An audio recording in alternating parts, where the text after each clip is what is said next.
Listo, pues otra vez buenos días a todos. Gracias por su puntualidad y paciencia a los que fueron realmente puntuales. Como sabrán, la idea de hoy es presentar los views del mes de agosto, análisis geopolítico, macroeconómico y bursátil, con el afán de saber a grandes rasgos qué es lo que está pasando en el mundo. En general, ya saben también que nos gusta enfocarnos en lo geopolítico y en lo tecnológico. Ahorita es el caso. En otras palabras, cómo le afecta el conflicto o los conflictos en el Sí, está Medio bien. Oriente a... Me echan la mano con los micrófonos, please. ¿Cómo le afecta el conflicto o los conflictos en el Medio Oriente a los mercados bursátiles? ¿Qué me refiero con los mercados bursátiles? Pues con las bolsas, los índices, que a veces nos referimos al S&P 500 como si como si fuera el mercado, pero siendo precisos, pues obviamente no es lo mismo, pero así se usa, ¿no? El S&P es como casi sinónimo del mercado, un sinónimo que nos habla del desempeño de todo lo que está pasando en las bolsas. Entonces es lo geopolítico aterrizado al conflicto en el Medio Oriente, desgraciadamente hay que hablar de eso, y también entender todo lo que está pasando y su impacto en los mercados desde el punto de vista tecnológico, en específico lo que podría ser o lo que algunos denominan una burbuja en la inversión en inteligencia artificial. ¿Sale? Empieza a grabar, sí, ¿verdad? Sí.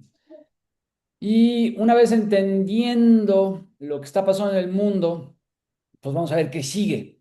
Eh, Desde el punto de vista geopolítico para los mercados, el S&P 500 y el Nasdaq, y desde el punto de vista tecnológico, que sigue para el S&P 500 y el Nasdaq. ¿Sale? Entonces, ustedes, por favor, ahí van marcando la pauta o más bien el ritmo con sus preguntas. Ya si son demasiadas, pues bueno, las limitamos un poquito, pero en general no son demasiadas, entonces dense el lujo de comentar, opinar, no estar de acuerdo, criticar lo que ustedes quieran. Este es su foro. ¿Sale? Entonces, yo espero tardarme una hora, ¿qué horas son? O sea, a las 12:10 yo espero ya haber acabado. ¿Sale? Y se va a grabar por si quieren prescindir de tomar notas. ¿Sale? Entonces, ¿qué está pasando desde el punto de vista geopolítico? Aterrizado al conflicto en Medio Oriente, aterrizado a Irán. Eso, ¿cómo lo podemos utilizar para hacer proyecciones, para contestar la pregunta ¿qué sigue? Y lo mismo, pero desde el punto de vista tecnológico. ¿Sale? Ahí les puse dos citas. No, es de este lado. El conocimiento es precisamente aquello que la inteligencia artificial amenaza con convertir en un commodity.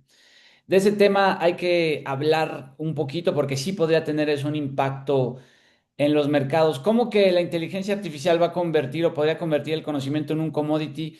Se refiere la frase a que el conocimiento va a ser algo que se puede encontrar en cualquier lado. ¿Sí me explico? Y o sea, algo como la energía eléctrica. Eso es fácil de generar al final energía eléctrica. El problema quizás es distribuirla, ¿no? Pero bueno, más adelante vamos a hablar de esto.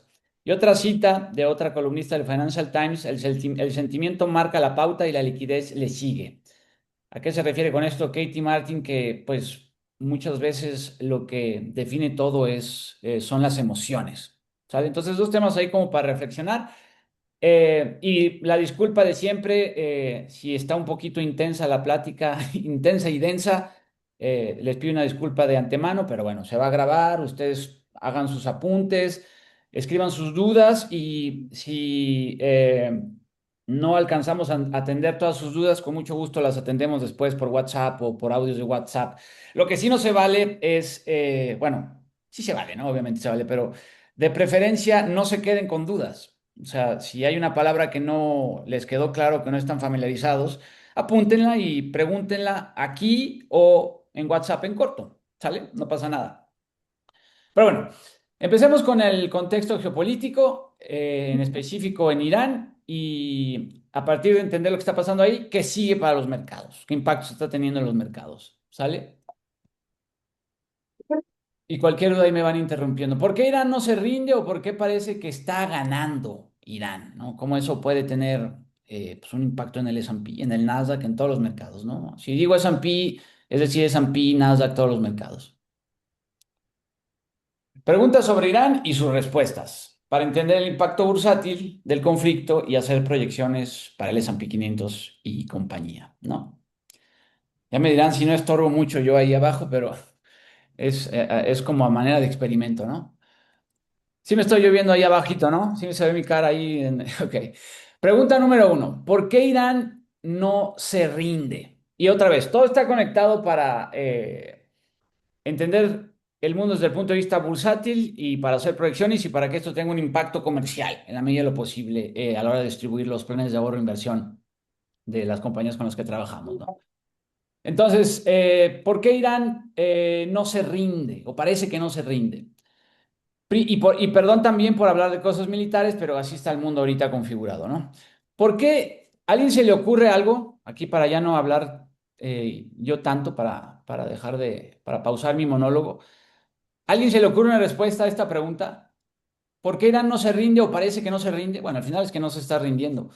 ¿Por qué no se rinde si ya van desde finales de febrero que empezó esta intervención militar? A veces se pausa, luego continúa.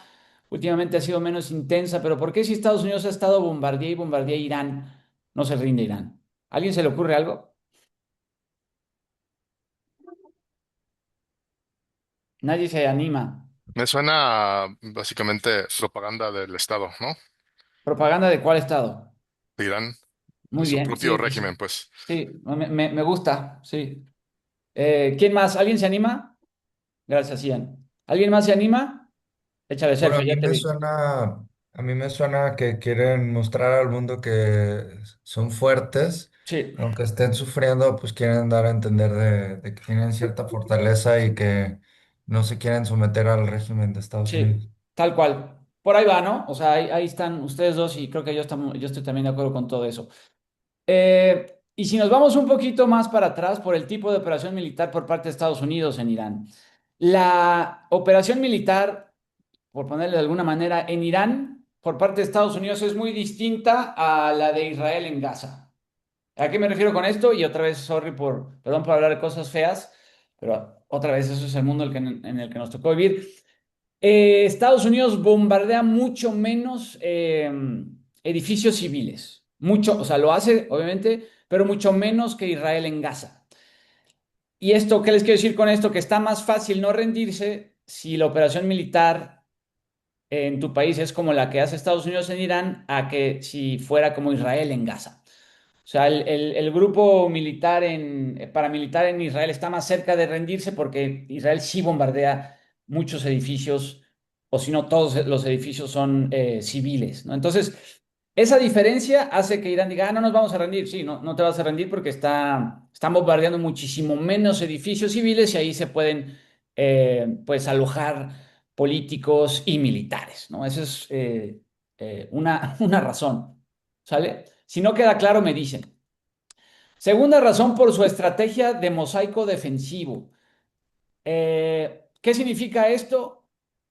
Que desde el principio se quedaron sin liderazgo los iraníes, ¿no? Se quedaron sin Ayatollah, que es el líder supremo, y a partir de ahí se fragmentó todo en un mosaico y ya no está centralizado. Entonces se puede decir que militarmente y hasta políticamente Irán no es uno, sino 20. Se fragmentó. Entonces, una entidad militar de aquí no le responde o no obedece órdenes del centro. Es una entidad completamente independiente y por eso no se rinden tampoco. Por eso las negociaciones de paz también son un poquito absurdas. Pues están negociando los gringos con ciertos políticos de Irán, de Teherán, en la capital, pero todas estas otras entidades ya son casi casi autónomas. Eso también resulta en que sea más frágil porque solo es cuestión de sobornar a cada una de las entidades, siendo Estados Unidos. Pero esto es algo que planearon los iraníes por lo que observaron en Irak cuando fue la invasión gringa en Irak en el 2003. Invadieron, Saddam Hussein se escondió o se ocultó y colapsó todo el régimen, porque ya no recibían órdenes del centro de Saddam Hussein porque había escapado. Todos los iraníes dijeron, no, Nos va a pasar lo mismo, mejor cuando llegue el momento fragmentémonos en este mosaico. ¿Sí me explico más o menos? Pero también por eso no se rinden y por eso está teniendo esta forma el conflicto. Y sí, estamos hablando mucho del conflicto, pero la correlación con los mercados es altísima. Se vale opinar, se vale comentar, se vale decir cualquier cosa. ¿Sale? Seguimos en las respuestas de por qué parece que no se rinde Irán. ¿Sale? ¿Por qué parece que... Sí, Sergio, por favor. Uy, pero si está todo dividido, entonces ¿quién es el líder ahora o cómo? Esa es la parte que no entiendo. ¿Cómo Buena logran pregunta, orden? buena pregunta. El líder más o menos es el que más pericia, audacia, inteligencia muestre en este caos. Y no se sabe quién es y no es con quien está negociando Estados Unidos. O sea, no sé y no creo que alguien sepa. Alguien que no esté ahí en esa organización, yo creo que fuera de esas personas, yo creo que nadie sabe. Pero bueno, Ah, ok, Estados como Unidos, parte. las agencias de inteligencia seguro sí, pero no te podría ayudar, fulanito es. No.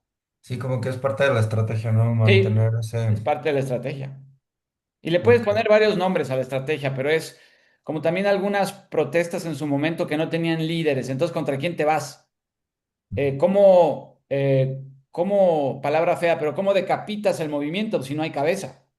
O parece que no hay cabeza, ¿no? Ok, Entonces ok. está medio, está medio confuso, pero está diseñado así a propósito. ¿Por qué parece que está ganando Irán? No sé si han escuchado mucha gente que dice, Irán está ganando la guerra y no sé qué. Y ahí ya me contestaron, desde mi punto de vista, también tú, Sergio, y que fue Ian, creo que fue, ¿no? Al principio. ¿Por qué Sí, parece yo que mero. Irán... ¿Mande? Sí, ¿no? ¿Por qué parece que Irán está ganando? O sea, ¿por qué parece que está ganando si ya les dieron en la torre de diferentes puntos de vista? O sea, ya destruyeron 700 misiles balísticos, 500 como minibases de operación y control, lanzadores de otro tipo de misiles, defensa antiaérea, drones. O sea, ya Irán está muy degradado desde el punto de vista militar. Entonces ya no le destruyeron 16 jets, aeropuertos. O sea, es abrumador lo que han destruido Estados Unidos a Irán. Entonces, ¿por qué dice gente que está ganando la guerra a Irán? Y ahí sí es lo que decía Ian. Sí tiene que ver la propaganda del Partido Comunista Chino, de la Guardia Revolucionaria iraní y de los rusos.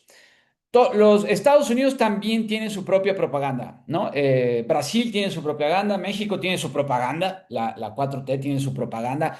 Todos los estados tienen propaganda, pero a mí la propaganda del Partido Comunista Chino, de la Guardia Revolucionaria iraní, del Kremlin ruso me parece interesante porque está coordinada y porque son los únicos o los que más desarrollada tienen la estrategia de el enjambre de nanoinfluencers, que también hemos querido nosotros mismos en Horizonte explorar. Eh, la narrativa en lugar de que alguien famoso diga, los chinos son buenos, los iraníes están ganando, en lugar de que sea solo así, mejor pagarle a no miles, sino cientos de miles de influencers, aunque tengan 1,000 seguidores, para que digan, Irán está ganando la guerra, Irán está ganando la guerra, Irán está ganando la guerra. Entonces, si no tienes mucho colmillo en esto, y te metes a Instagram y ves un influencer que dice que Irán está ganando y luego otro que dice lo mismo y parece que no están conectados, y dices, bueno, Irán está ganando, ¿no? Pero es simplemente una estrategia reciente y muy poderosa. Y otra vez, todos tienen propaganda, pero la de China, Irán y Rusia es la mejor. La mejor en el sentido que es eh, la más, ¿cómo se puede decir?, eficiente. O sea, pregúntenle a la gente, muchos van a decir, sí, Irán está ganando la guerra. ¿No será porque viste como 5 influencers en un solo día diciendo lo mismo? No te has preguntado que tenga que ver eso, pero bueno, otra vez, todos los estados tienen propaganda, pero este es especial y define muchas cosas, ¿no? Pregunta número 3, que está conectada con todo. ¿Por qué si todo fue un capricho de Trump que salió tan mal a los mercados, y con los mercados me refiero a los inversionistas más grandes, institucionales, que más tienen influencia y que se A veces esto se ve a través de cómo le está yendo el S&P 500. ¿Por qué si todo fue un capricho de Trump? Ya ven que dicen que Irán no representaba una amenaza para Estados Unidos. Fue un capricho de Trump. Trump es malo y es tonto y fue su capricho. Si esto es el caso, ¿por qué a los mercados les da igual? ¿Por qué el S&P 500 está cerca o en máximos históricos? Eh, y bueno, es parte de la misma respuesta, pero una manera de contestarlo es porque los mercados o los mayores inversionistas institucionales sí leyeron a Robert Shiller, premio Nobel de Economía, que dice que todo es, que los mercados o las bolsas se moldean o se rigen por narrativas, que es lo mismo decir cuentitos. Y escribió este libro que le hizo ganar el premio Nobel, o creo que ya lo había ganado. Pero lo que dice es, no nos complicamos mucho la vida, nosotros, los inversionistas, los asesores, los asset managers, no nos complicamos la vida, nos dejamos ir por los cuentitos, por las narrativas del momento y ni siquiera invertimos en una o en dos acciones. A veces le metemos a todo el índice a través de un ETF, ¿no? Entonces, si la narrativa es que Trump es imprudente y está loco y es un capricho de él, pues ¿qué va a hacer la gente? A veces, pues, en teoría, vender alguna acción o un ETF, pero eso a nivel individual. A nivel institucional no hacen eso, ¿sale? Entonces, vuelvo a la pregunta, ¿por qué le da igual a los mercados que Trump, que haya sido todo esto, lo de Irán, un capricho de Trump? Bueno, porque saben que no es un capricho de Trump, saben que eso solo es una narrativa. No sé si me estoy explicando o ya intencié muy rápido. Digo, también puede ser el caso, ¿no? Pero me, me, más o menos le estoy dando bien forma a la idea, más o menos estoy siendo claro. Se vale decir, no estoy de acuerdo, no estoy siguiéndote. Pero bueno, otra vez, se está grabando la presentación. ¿Alguien quiere comentar algo? Y Se yo, vale decir lo que ustedes quieran. también creo que el efecto es que, pues a nivel consumo, seguimos consumiendo en general, ¿no? De todas esas empresas, entonces, Sí. pues creo que por eso tampoco el impacto es tan grande, porque No, sí, exacto. Y es también, eso es otra manera más precisa de definirlo, como que todo es muy lejano. Parece que es una guerra que está pasando en un lugar que siempre hay guerras y da igual. O sea, para ti que consumes, para mí que consumo, para nosotros que invertimos y para la gente que está invirtiendo en las bolsas en Nueva York, parece que es un conflicto que no va a salirse de control y que está ahí, que ahí siempre hay conflictos, ¿no? eso. Y si lo quieres exagerar a la mala o mal, pues es una narrativa, ¿no? Es un cuentito, ¿no? ¿Por qué los mercados porque, otra respuesta, porque los mercados conocen el verdadero objetivo de la intervención militar, que no es, según la opinión de muchos, un capricho de Trump, ¿sale? ¿Cuál es, según los mercados, desde mi punto de vista, la principal razón de esta intervención? O sea, ¿cuál es, según los grandes gestores de activos, la verdadera razón de la intervención militar por parte de Estados Unidos en Irán? Un capricho de Trump, se oye bien, se oye divertido, pero no, o por lo menos así no lo ven los grandes inversionistas institucionales. Entonces, ¿cuál es la verdadera razón? Mantenimiento geopolítico, manutención geopolítica. Estados Unidos es la hegemonía global y quiere seguir siéndolo y por eso hace mantenimiento de vez en cuando y esta intervención militar es parte de lo mismo. Proteger al petrodólar es parte, yo lo pondría aquí también. ¿Quién fue? Pedro, sí, de acuerdo completamente, Pedro, gracias. Eso lo pondría dentro de este gran tema, ¿no? Proteger al petrodólar, proteger al dólar, proteger la hegemonía económica, militar y geopolítica de Estados Unidos, ¿no? Es como que se empieza un poquito a salir de control a alguien, bueno, vamos a darle su correctivo, ¿no? Por ponerlo en palabras así medio, no sé, medio cínicas, ¿no?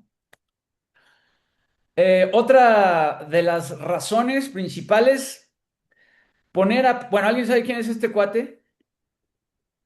No es por ser sangrón, pero deberían saber quién es, ¿no? Bueno, sí fui sangrón, ¿no? Y parece que ese era el objetivo. Pero ¿alguien sabe quién es este cuate?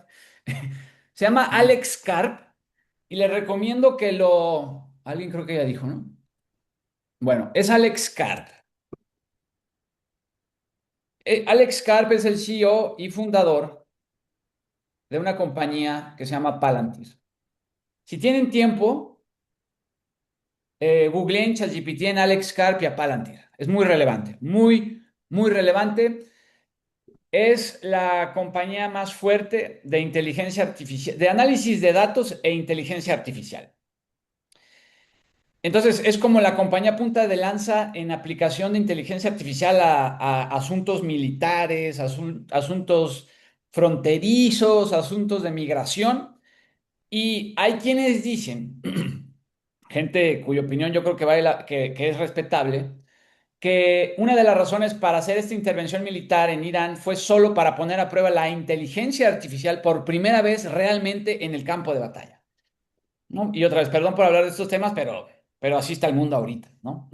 Entonces hay quienes dicen que todo esto fue como, sí, ¿por qué no le damos una prueba de ácido, algo con qué trabajar a la inteligencia artificial para ver cómo funciona, ¿no? Para futuros conflictos o para evitar futuros y mayores conflictos. ¿Sale? Alex Carr Palantir, échenle un ojo. Y este cuate está igual de difícil de saber que este cuate.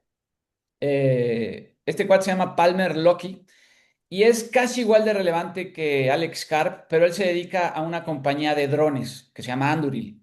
Los que sean muy fans del Señor de los Anillos les va a resultar familiar la palabra Anduril y la palabra Palantir. Pero bueno, hay quienes dicen que también este conflicto tiene muchas ventajas y una de ellas es poner a prueba los drones de Anduril. Y el CEO de Anduril, Palmer Luckey, dice que la principal razón del conflicto era frenar el avance, el ímpetu, el vuelo que llevaba Irán hacia convertirse en una potencia de manufactura de misiles.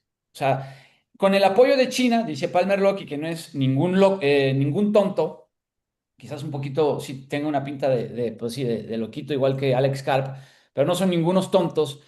Dice, Irán estaba encarrilado ¿cómo se dice? Ya iba directito a convertirse en una gran potencia de manufactura de misiles, con el apoyo de China. Entonces, esta operación militar fue ejecutada con el afán de frenar ese rumbo que llevaba Irán. Y muy a principios del conflicto, un general estadounidense dijo, la capacidad de manufactura de misiles de Estados Unidos, de Irán, perdón, ya está degradada al 80%. Y todos como que, pues, ¿y eso qué, no? Pero ese era, parece que uno de los grandes objetivos de la operación militar de Estados Unidos en Irán. Y esto lo dice Palmer Luckey, que otra vez, pues no es cualquiera, no es cualquier tonto. ¿Por qué a los mercados no les preocupa el conflicto en Irán? Porque los mercados saben que esto no inició este año ni el año pasado, donde fue la primera vez que Estados Unidos bombardeó directamente a Irán, ni en 2024 cuando Israel empezó directamente a atacar a Irán, ni en 2023 cuando Hamas atacó a Israel. O sea, esto no empezó ni siquiera en los últimos 10 años. Esto dicen que empezó en el 2003, cuando Estados Unidos invadió Irak y a partir de ahí se empezó a planear esto que estamos viendo este año porque se empezaron a construir bases de agencias de inteligencia en Irak a un ladito de Irán. Ya sé que se está convirtiendo la plática, los views en una película de espías, pero esto se conecta con los mercados, ¿sale? Todo esto se conecta con los mercados.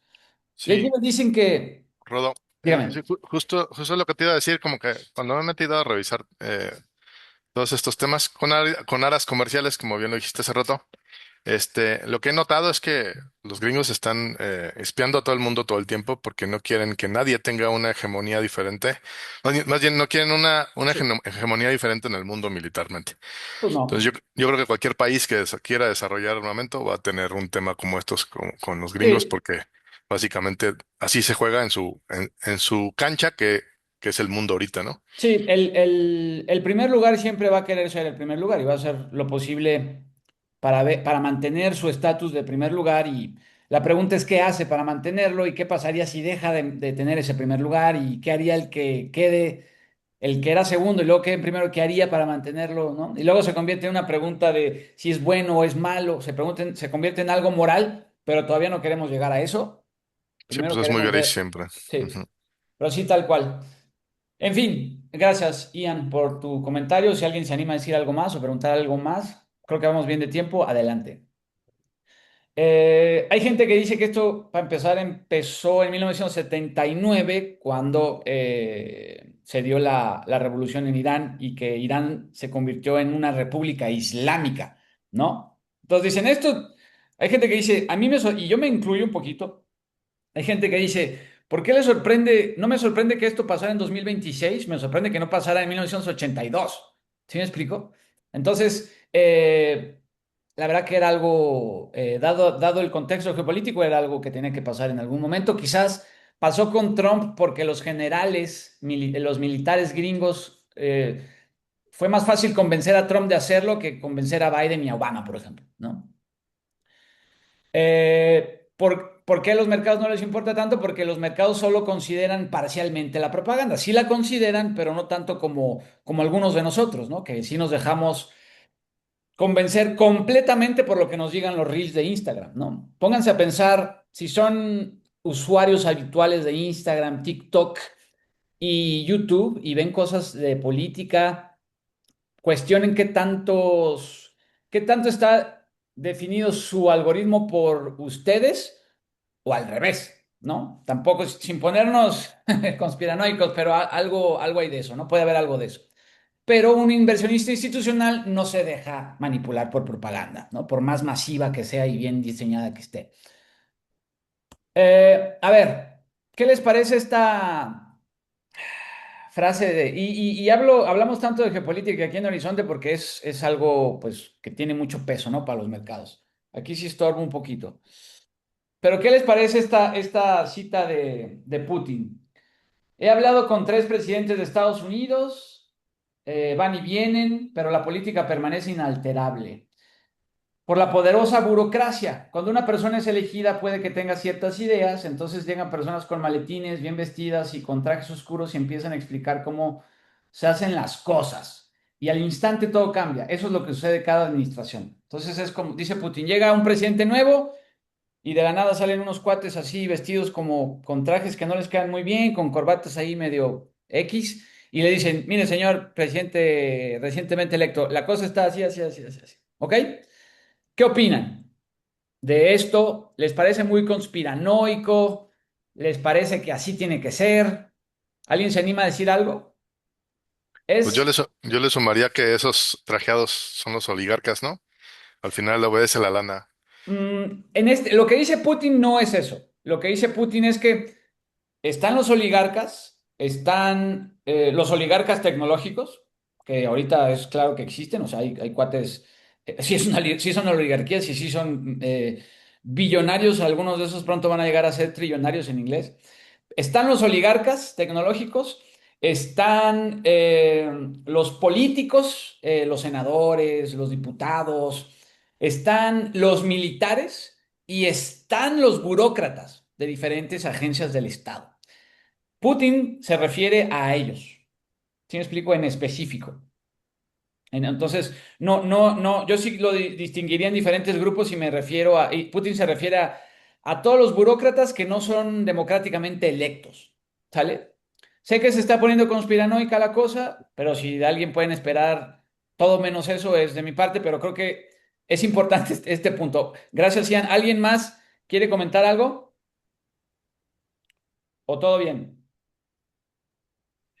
Hablas de gente, yo quisiera irme a quiénes Sí. son estos señores. Hablas de gente que trabaja en las instituciones, gubernamentales, gente, So- porque también entiendo que hay muchos huesos en los closets de todas esas instituciones, que mm, la ética claro, nunca ha formado parte y que pues no claro. los pueden dejar salir, ¿no? Porque en Sí, el momento que la gente se entera de las me cosas que re- haces, sí, como en todos, como en todas, como en todo el mundo, ¿no? Pero me refiero a burócratas, sobre todo de agencias de inteligencia y agencias de seguridad, burócratas de esas entidades, de esas agencias. A ver, existe, ¿no? Existe la CIA, existe el FBI, existe el National, el NSA, todos esos existen y tienen incluso la burócratas que DEA, nos, ¿no? la DEA, y son agencias que tienen burócratas que nadie los eligió. Y son burócratas que no necesariamente puso ahí el presidente en turno. El presidente en turno puso ahí al jefe de todos ellos. pero ese que está hasta arriba no necesariamente sabe todos los que están haciendo los que ya llevan ahí 20 años, ¿no? Claro. Así es. O sea, esos son análisis muy serios que podemos encontrar en todos lados.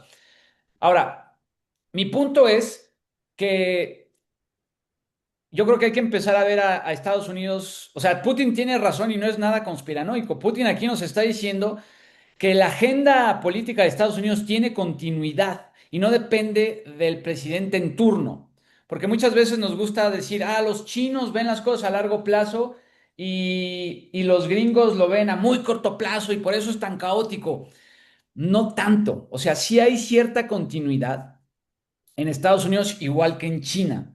Parece que no porque el presidente cambia cada 4 años, pero los burócratas que no fueron electos no cambian. Entonces, aquí el punto es simple, hay continuidad y lo que pasó en Irán tienen planeándolo desde hace 30 años por lo menos. ¿Sí me explico?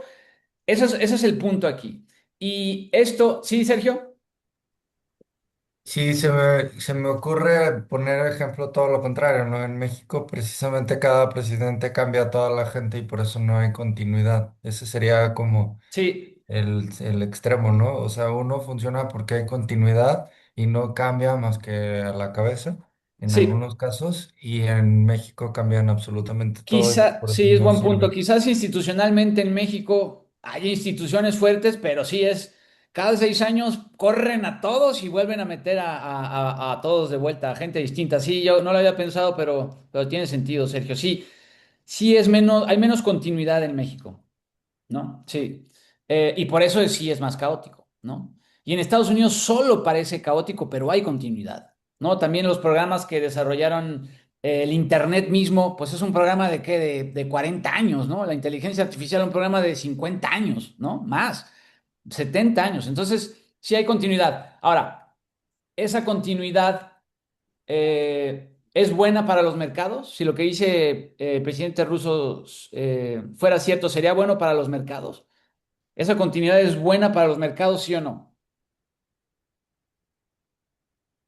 Sí es buena, ¿no? O sea, el problema sería que fuera caótico y que sí fuera, cada presidente cambia todo, no. Ese momento donde llegan los trajeados y que es obviamente una caricaturización, ¿no? No es que, les diría que cuando uno es, o sea, un candidato yo creo que ya sabe que va a pasar de alguna manera eso antes de ser presidente, no es que diga, ya llegaron los hombres de negro, ¿no? Yo creo que es algo que gente que ya lleva años en política sabe que pasa y que existe y ni siquiera es algo oculto, ni siquiera es algo conspiranoico, es simplemente la continuidad del Estado para que haya estabilidad en los mercados bursátiles para empezar. ¿Sale? Entonces yo creo que hay que tomar eso en cuenta. ¿Qué sigue para el S&P 500 desde el punto de vista geopolítico? Una vez que acabemos lo tecnológico, revisamos esa conclusión. La dejamos ahí en el refrigerador 20 minutitos y ahorita regresamos. ¿Hasta aquí alguna queja, alguna sugerencia o todo bien? ¿Qué quieres decir con todo esto? Que desde el punto de vista geopolítico no hay absolutamente nada de qué preocuparnos hacia lo bursátil, hacia los mercados, hacia el S&P 500, hacia el Nasdaq. Oye, Irán está ganando, oye, no se rinden y es una tontería lo que hizo Trump. No, ninguna de las tres cosas es cierta y más bien lo que está pasando es eh, reflejo de la continuidad de la agenda política y geopolítica de Estados Unidos y eso es como que un argumento positivo para invertir en renta variable, aunque se oiga así de frío y pues sí, se oye muy frío, ¿no? ¿Alguien tiene algún comentario, algo que quieran compartir o vamos bien? ¿Todo bien? Órale, pues. Ya casi acabamos, ¿eh? La parte geopolítica siempre es la más densa. ¿Está en una burbuja la inteligencia artificial o por qué tanto nerviosismo? Preguntas sobre la inteligencia artificial o la inversión en inteligencia artificial y sus respuestas. Para entender el impacto bursátil de la posible burbuja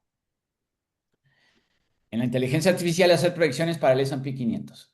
Pregunta número uno, ¿por qué se habla ahí le falta una, burbuja en la inteligencia artificial, en la inversión en inteligencia artificial? Simple, por el CAPEX. ¿Qué es el CAPEX? El Capital Expenditure, o sea, la inversión de una compañía en su capital, o sea, inversión en edificios, activo. inversión en una planta nueva, inversión en un puente, inversión en maquinaria nueva. Y en el caso de las compañías de inteligencia artificial, inversión en chips de Nvidia, en centros de datos en medio del desierto, donde hay, no sé, inversión en infraestructura.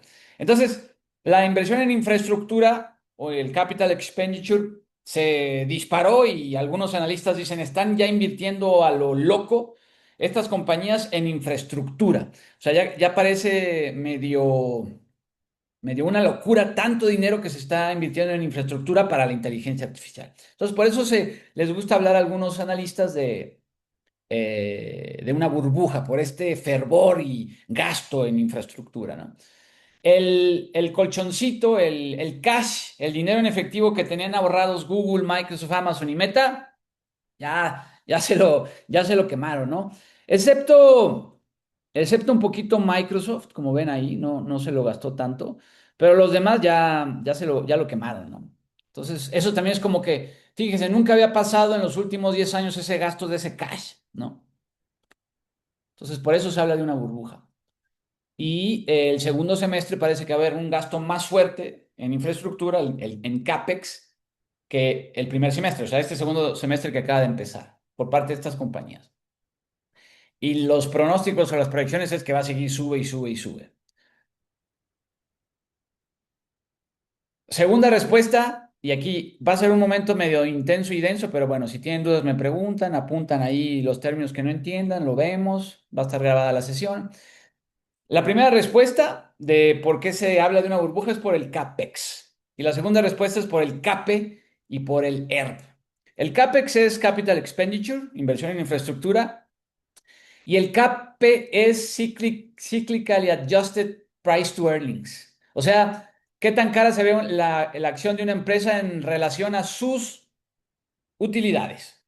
¿Sale? O sea, oye, una acción de Nvidia cuesta, no sé, 300, siempre se me olvida cuánto cuesta una acción de Nvidia, a ver si alguien me recuerda. No sé, $250. Pero con ese precio estás pagando $40 por cada dólar de ganancia de Nvidia. Es mucho, ¿sale? Entonces, el CAPE es qué tan cara es una acción respecto a las ganancias que genera esa compañía de esa acción. ¿Sale? Y el RP es el Equity Risk Premium. Ahorita vamos a ver qué significa. No tienen por qué entenderlo ahorita en esta sentada, pero ténganlo ahí a la mano, nada más como por tener estos datos, ¿no? Les decía, el CAPE para el S&P 500 está, o más bien para el S&P 500 y otras compañías, o sea, en realidad serían como 700 compañías, pero bueno, eh, desde 1881 sí está muy arriba, sí está casi tan arriba como estuvo en el dot-com bubble, ¿sale? El CAPE, o sea, el precio de una acción, de las acciones del S&P 500 en referencia a las ganancias que generan esas compañías del S&P 500. En otras palabras, sale muy caro cada dólar de ganancia de todas las compañías del S&P 500. Estoy siendo más o menos claro. Perdón por hablar de estas cosas, pero como ya lo he repetido, está grabado el video y con calmita lo podemos ir viendo en corto o como ustedes gusten. ¿Sale? Pero sí hay que tener más o menos en la bolsa para cuando se ofrezca esto del CAPE, ¿no? Cyclically Adjusted Price to Earnings, ¿no? Para quien le dé curiosidad. Porque sí puede llegar a servir en alguna instancia, aunque no me crean. ¿Hasta aquí alguna duda? ¿O todo bien? ¿Sí siguen conmigo? Sí, más o menos. Más o menos, ok. Y bueno, el Equity Risk Premium es, en otras palabras, se espera que las bolsas suban menos y las tasas de interés más. Entonces, si las bolsas ya no van a subir tantísimo y las tasas de interés están más altas, entonces pues ya es un poquito más atractivo invertir en renta fija. ¿Sale? Pero bajo estas dos fórmulas, el CAPE desde el punto de vista de lo que se está invirtiendo en infraestructura, desde el punto de vista del CAPI, desde el punto de vista del RP, es que se habla de una burbuja, es que se dice que las acciones están caras, ¿sale? Pregunta número dos, ¿pero es justo decir una burbuja?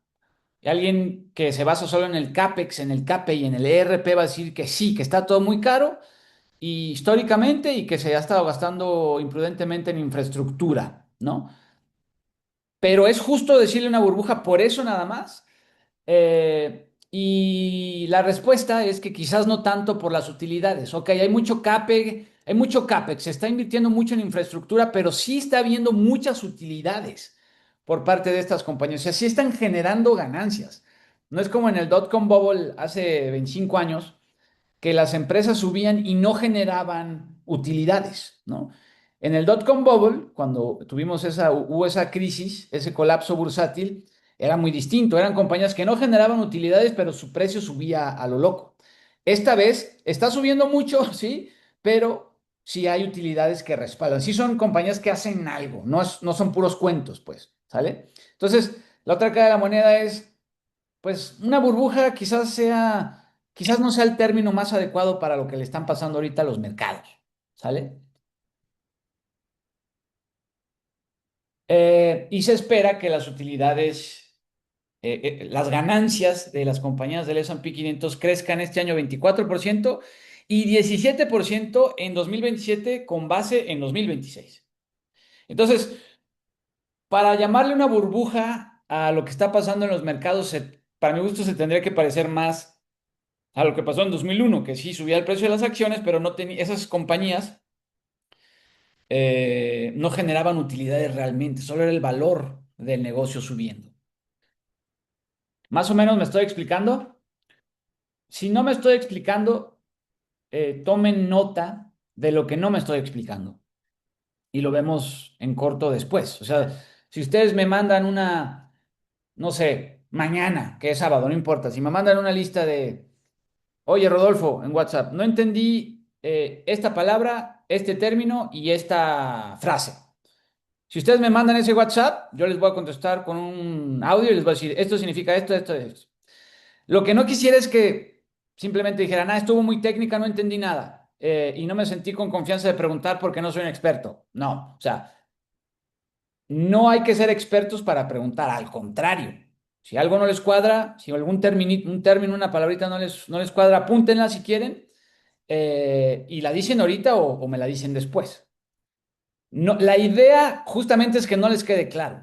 Si les quedara claro todo, pues entonces no les estaría diciendo nada valioso o nada nuevo. ¿Están de acuerdo?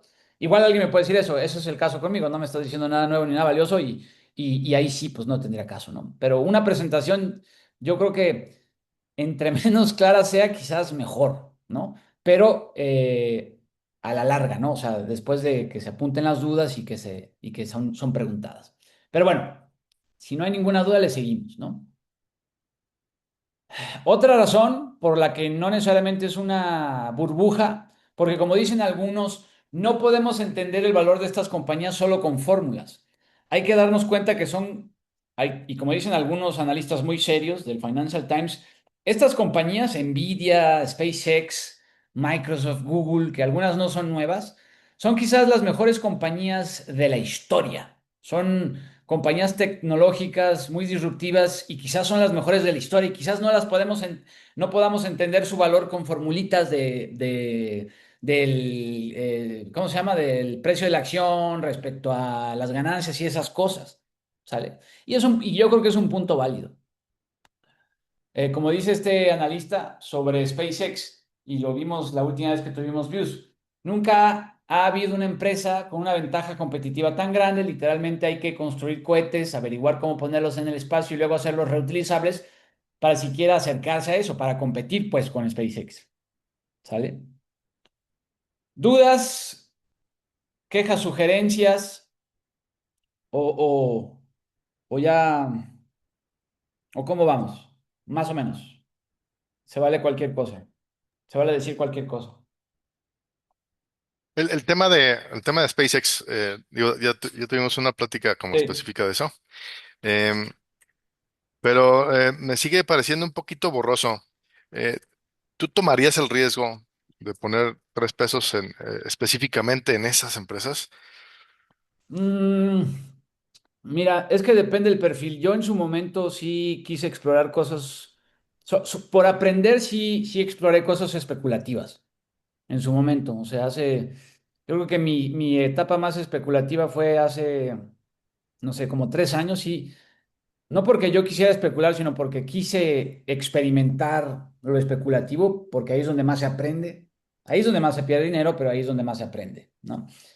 Y si me hubieras preguntado en ese entonces, te hubiera dicho pf, all in en SpaceX, ¿sale?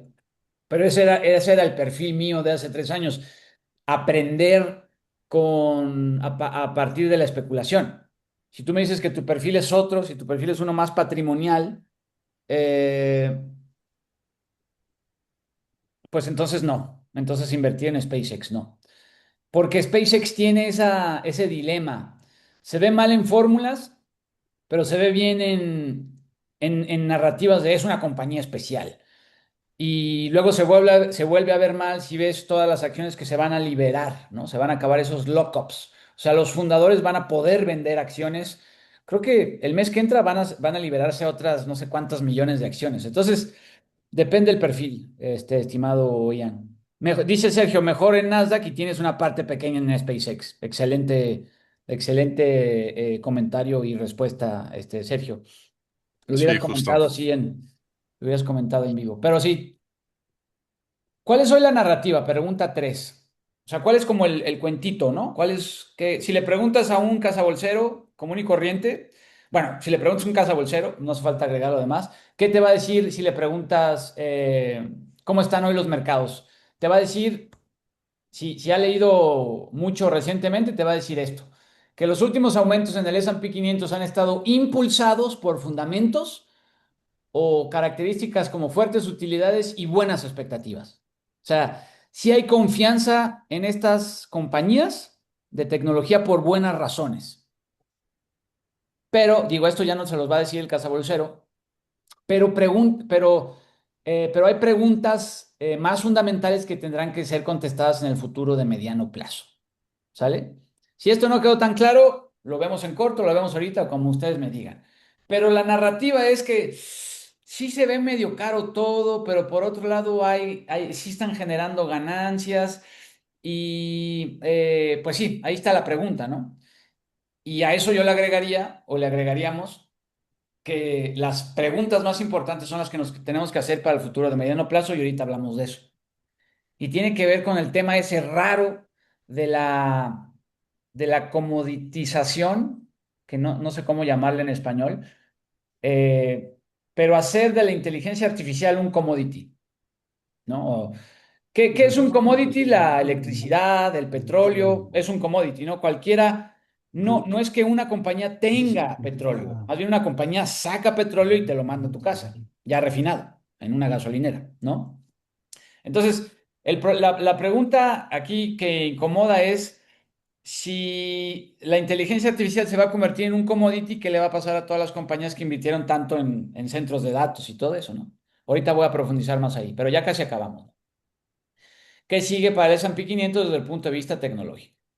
Entonces, perdón, ya saben, ¿no? Siempre pido disculpas por lo mismo, pero esta presentación no tiene el objetivo de que quede todo claro al 100. Tiene el objetivo de que no quede claro para que sigamos aprendiendo, ¿no? Dependiendo de la curiosidad que tengan y dependiendo de la aplicación que ustedes crean que tiene con un cliente potencial. Desde mi punto de vista, sí sirve esto con clientes potenciales. No sé, quizás a partir de cierto monto, sí, eso puede tener que ver. Pero bueno, si no hay ninguna duda, ya casi acabamos. Ninguna duda, ningún comentario. ¿Cuál es la manera en la que puedes adquirir SpaceX desde aquí o tú? Como individual, pues hay muchas formas. Desde Bitso, GBM, Actinver, Todos como, directamente o compras acciones en pues ARC también. ¿en qué, perdón? ARC, ARC, no sé si se puede directamente. era la aplicación de dólar. Yo compré ahí y ahí las tengo. Ah, ese ARC, creí que hablabas del otro ARC. Sí, es muy fácil, ¿eh? O sea, comprar SpaceX, yo diría que la manera más fácil, Pedro, se me ocurre, no sé, Bitso, o sea, Bitso. que es la de criptomonedas, lo bajas ahorita, le metes 50 pesos y compras un pedacito de SpaceX. ¿Está en México? No, ¿verdad? ¿O Bitso sí? es mexicana. Ah, ok, ya, perdón. Bitso Ya, es quizás la plataforma de compraventa de criptomonedas más, la mejor de Latinoamérica y es mexicana. Es ok. de unos cuates del colegio alemán ahí en Lomas Verdes. Está el colegio alemán, ¿no? En la Ciudad de México. Sí, 100% mexicana, pero eso ya es para especuladores, Pedro. Ya volvemos al... No es una solución patrimonial, pero así se solucionaría, ¿no? No, no, claro, es una parte de, Sí, pero sí, yo lo veo así como el unicornio que fue Apple o de otras acuerdo. hace 20 años. Ahorita Sí, SpaceX va a salir del planeta, o sea, ya la sí, comunicación telefónica satelital ya se viene. yo ¿Cómo va comparto a ese ser punto de... exclusiva? Sí.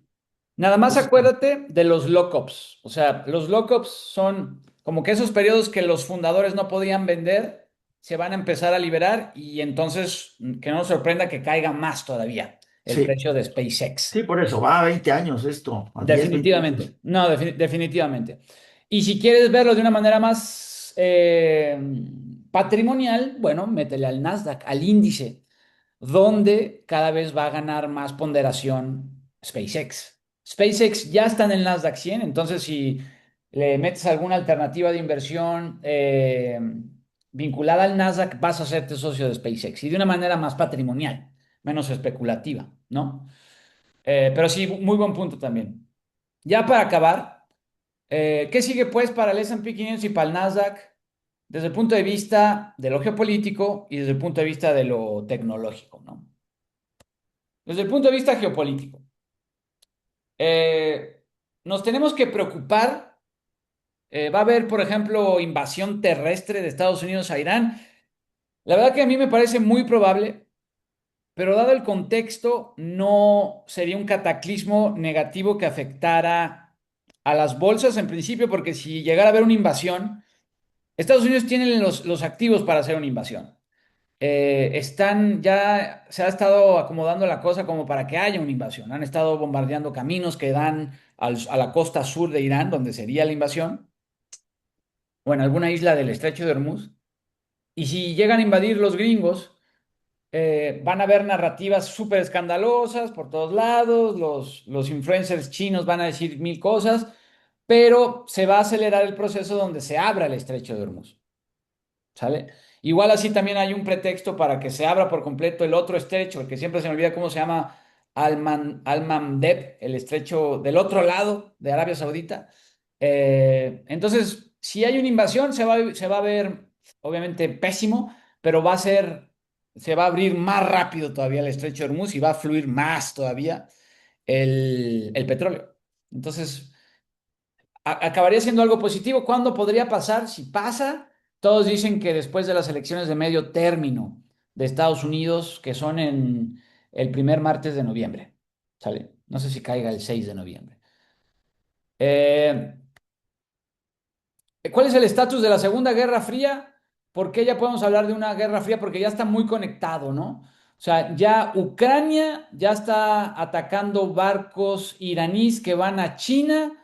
Pero no, perdón, es que es medio, es complejo. Otra vez, Ucrania ya está atacando, a ver, ahí va, barcos iraníes que van a Rusia, pero que traen cargamento chino. Entonces ya es muy global esto, ¿sí me explico? Pero es un conflicto frío, o sea, no es un conflicto abierto, no es una guerra mundial, pero es una guerra fría y ya es global, ¿sale? Entonces, ¿cuál es el estatus? Y perdón por lo que voy a decir, pero que simple y sencillamente está ganando Estados Unidos y sus aliados, ¿sale? Rusia ya dejó de avanzar en Ucrania desde hace como, bueno, ya tiene varios años sin avanzar. Eh, Irán está fuera de combate y China, por lo mismo, no va a hacer nada agresivo. En realidad ya le empezó, fíjense, China ya le empezó a vender partes de drones a Ucrania. O sea, es una mini banderita blanca por parte de los chinos, ¿no? Y nos damos cuenta ahí a partir de eso también cómo es complejo todo esto, ¿no? Pero bueno, el estatus de la Segunda Guerra Fría o el estatus geopolítico es que está ganando Estados Unidos por una goliza como de 10-0. ¿Eso es bueno para los mercados? Pues sí, porque estamos en una industria que depende del dinamismo económico y bursátil de Estados Unidos, ¿no? En principio. Oye, y el petróleo, la guerra va a hacer que se dispare el petróleo. El mundo ha evolucionado de tal manera que ahora depende menos del petróleo o es mucho más eficiente con el consumo de petróleo, ¿sale? Antes era mucho más dependiente, ahora es menos dependiente. Epa, perdón. Eh, y puede estar cerrado el estrecho de Hormuz parcialmente, puede estar cerrado el estrecho de Al-Mandeb parcialmente, pero se están construyendo oleoductos adicionales a los que ya estaban para que no tengan los buques que pasar ni por aquí ni por aquí. Y así se vayan más fácil a donde se tengan que ir. Eh, Oye, pero mucho del petróleo va a China. Bueno, ese petróleo sí lo dejan salir los iraníes. No hay problema. Entonces, esto tampoco es preocupante. Perdón. Y los chinos son los que más se han hecho eficientes para consumir menos petróleo y muchos países siguen teniendo ahí sus reservas de petróleo que pues sí le han dado en la torre a esas reservas y las han usado, pero bueno, para eso están, ¿no? Entonces el petróleo tampoco es realmente preocupante conectado porque acuérdense que el petróleo es como el vínculo entre lo geopolítico y lo bursátil, ¿no? Muchas veces es el vínculo, es el puente, es la conexión. Conclusión bursátil desde lo geopolítico, compra. O sea, lo geopolítico no es una razón para ser pesimista, al contrario. Ya ven que así dicen los analistas, ¿no? Así dice BlackRock y JP Morgan, buy. Buy, neutral o sell. Desde el punto de vista geopolítico, buy. ¿Sale? Compra. Desde el punto de vista geopolítico, ¿no? Ahorita vamos a ver el tecnológico, que es distinto. Y ya con eso acabamos. Desde el punto de vista tecnológico, está más tricky. Eh, Esto es lo más difícil.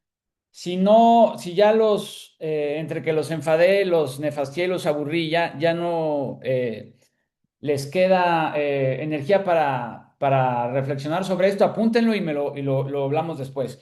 Pero este es el principal, ¿cómo se puede decir? Porque no me gusta decir la palabra con R. Pero esta es la piedrita en el zapato, ¿no? Para el optimismo bursátil, desde el punto de vista tecnológico. ¿Qué es la AI commoditization?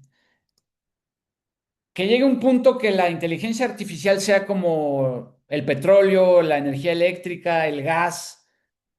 Cualquiera te puede vender gas. Ninguna compañía es propietaria de su... Imagínense un punto donde ningún modelo de inteligencia artificial sea propiedad de ninguna compañía, sino que sea un commodity. Cualquiera lo puede distribuir. Es más bien un negocio de distribución y no tanto de hacer y que sea tuyo. El petróleo no es de nadie, es de quien lo saque. O sea, el negocio es sacarlo y distribuirlo. Pero el petróleo no es como que, solo British Petroleum tiene su petróleo, ¿no? Es un commodity, todos lo tienen, cada quien lo saca y lo distribuye. Si eso llegara a pasar con la inteligencia artificial, entonces todo lo que se gastó, todas estas compañías en centros de data, pues va a ser como que medio altruismo. Y eso podría resultar en ajustes en los mercados. O sea, habrán gastado, no de gratis, pero para el bien común. ¿Sí me explico? Más o menos. Pero si no, lo podemos revisar cuando ustedes quieran. Esa es la piedrita en el optimismo bursátil, ¿no? Ese CAPEX, si la inteligencia artificial sí se comoditiza, sí podría resultar en un ajuste. Y otra vez, si no les quedó claro, apúntenlo y lo vemos cuando ustedes quieran con diferentes ejemplos. Pero los ajustes, y aquí se va a poner otra vez rudo también, pero así es esto. Pero esos ajustes van a ser suavizados por la... Y aquí me van a matar, aquí sí me voy a ver muy mexicana empresa, no se ve que me... ¿Por qué por qué podemos seguir siendo más o menos optimistas, pase lo que pase con los mercados? Por esto y por esto. ¿Qué es esto a lo que me refiero? Sin ser tan técnicos como ya estamos siendo en este pequeño paréntesis. La hipótesis de los mercados inelásticos es que los mercados no se asustan ya por guerras o porque Trump dice una tontería o por narrativas o por no narrativas. Más bien los mercados han estado subiendo, lejos de asustarse, han estado subiendo porque cada vez se agregan más puertas de entrada para que la gente pueda invertir. ¿Sale? O sea, no es que los mercados han estado subiendo los últimos 20 años porque se han vuelto irracionales, sino porque cada vez hay más puertas de entrada para que la gente invierta. ETFs, por ejemplo, que ahora las pensiones inviertan en ETFs, que cada vez se creen más productos de entrada a los mercados, a las bolsas. Entonces, lo que dice esta hipótesis es que eso va a seguir aumentando, se van a crear más ductos, más canales, más puertas de entrada para invertir y eso va a seguir que los mercados sigan subiendo. Da igual todo lo demás, da igual inteligencia artificial y eso es irrelevante comparado con esto. Como primer punto, yo sé que está muy rudo, pero hay que hablar de eso de vez en cuando. Como primer punto, como segundo punto, la cultura del buy the dip. Acuérdense que la cultura del buy the dip es la cultura de compra a la caída. Ah, cayó 10% el Nasdaq, compra, está barato. ¿Por qué? No sé. Tú compra la caída y cállate, ¿no? Esa es la cultura del buy the dip que se disparó o se popularizó justamente en la pandemia, ¿no? Entonces, si queremos ser pesimistas, recordemos estas otras cosas que suavizan las piedritas que puede haber ¿cómo se llama? En el zapato. Entonces, ¿alguien sabe quiénes son estos cuates? ¿Alguien reconoce por lo menos alguno de estos cuates? Está difícil. Por lo menos a este cuate de aquí. ¿Cuál es? ¿Quitaste la Ah, pantalla? se quitó, ¿va? Sí, perdón.